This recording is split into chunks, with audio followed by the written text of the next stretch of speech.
Hey, I'm Charlie, and if you're watching this video, it means that you want the hardest possible start for surviving Mars. I'm pretty sure I got it. If you have a harder one, let me know in the comments, but I'm pretty sure I got the hardest start here. Let's get started on how you can get it too. We're gonna go to our Paradox account. That's the first place we go. Now, it's gonna look a little different for you if you haven't linked it, but the first thing you need to do is go to Paradox account.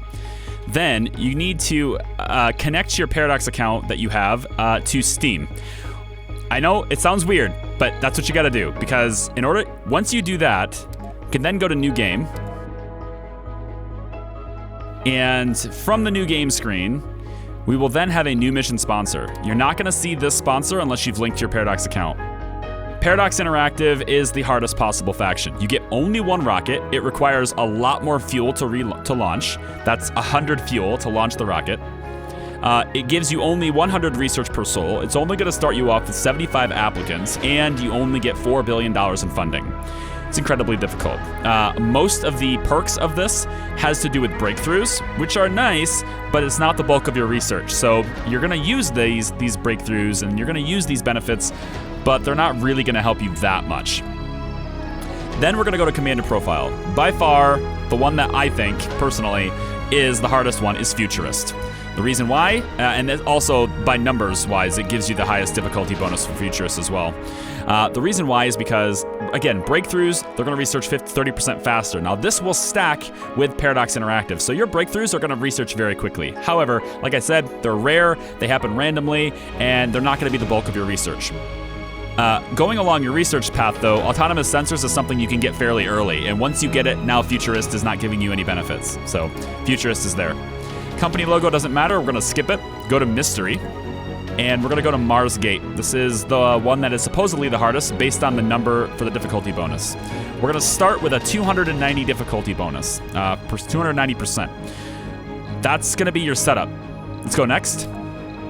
Now, for the prefabs and for all your payload and stuff, this is what Paradox usually starts with. We're going to give you one RC rover, one explorer. We're going to get 6 drones. You're going to get polymers, machine parts, electronics is only 10, 15, and 5 respectively, and 2 orbital probes.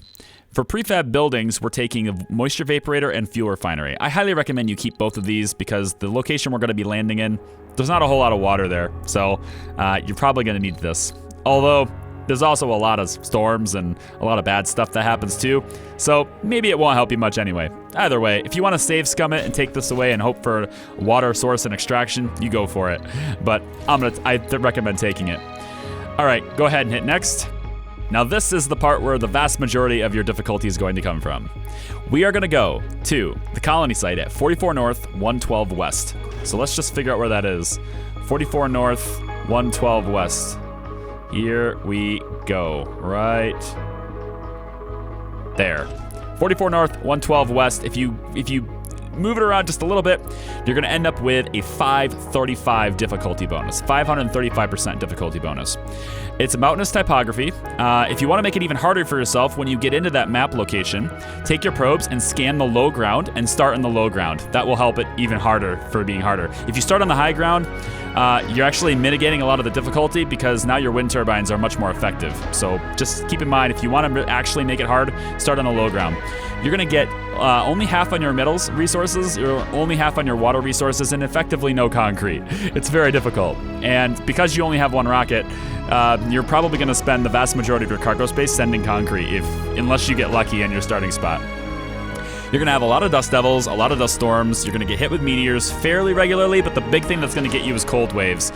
And it's not cool at all because it increases your power consumption of all of your vehicles, your drones, and many of your field buildings, and water towers are now frozen. So good luck saving up your water that you didn't have very much of because now it's gonna be frozen during several sols sometimes. So that's your hardest start, guys. And if you wanna know what the map typography looks like for this, we'll go ahead and just open it up and take a look. Welcome to Mars. Yes, welcome. I feel very, very welcome, thanks. Okay, so we're gonna start here. Now, looks to me like they actually gave me concrete in my starting spot. That's nice. It's not gonna be a very good one. You're gonna start with 363 concrete, very good. Also, no water and no metals, really, not really. That's fun. That's gonna be great. Let's take our probe. Now, like I said, if you wanna make this actually really harder for yourself, start in the low ground. That's gonna limit you a lot. So I'll go ahead and scan the low ground here to see if there's anything in there. We'll go with maybe this one. And there's not a whole lot there, unfortunately. But we can also scan with this, and this is a valid strategy. I wouldn't blame you if you did this. Go ahead and hit scan. It's actively scanning it before you even land your rocket. So this region is actually being scanned. If you time accelerate to 3 times speed, you're actually getting progress on this. If you want to sit around in your rocket and just sort of hang out for a bit while these regions scan, you go for it, man. I think that's a valid strategy. Who's to say you have to land right today? Maybe you want to land on Sol 5 or 6, go for it. Anyway, so here's your starting, and it's very difficult. And if anyone wants to contest this and tell me there's a better spot, please do so. I'll update this video with a pinned comment down below if you find a better spot that's even more difficult with a higher difficulty rating. But so far, from what I can tell, 535%. That's what I can find. And if you're gonna try and play this, well, good luck to you. I'm Charlie, thanks for watching. Bye-bye.